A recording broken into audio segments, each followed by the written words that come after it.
Do not miss any of our cool videos. Subscribe to our channel for latest updates. Click on the bell icon now. How to track temperature and humidity using your own DIY device. In this video, we'll walk you through building a Arduino weather station. Let's get started. Things you need: breadboard, Arduino UNO, OLED screen, DHT11 sensor, jumper wire.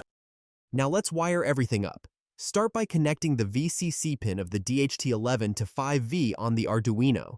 The GND pin goes to GND, and the data pin connects to digital pin 2. Next, for the OLED display, VCC goes to 3.3V. Let's move on to the software part. Open your Arduino IDE. We'll need to install 2 libraries to get this working. Go to Sketch, Include Library, Manage Libraries, Search and install DHT Sensor Library by Adafruit, Adafruit Unified Sensor, Adafruit SSD1306, Adafruit GFX Library. Once all libraries are installed, we're ready to code. Here's the code we'll be uploading. We begin by including the necessary libraries. Then, we define the DHT sensor pin and the OLED settings. In the setup if function, we initialize the sensor and the display. In the loop, we read temperature and humidity values from the DHT11 and display them on the OLED screen. We also add a small delay to make the reading stable and readable.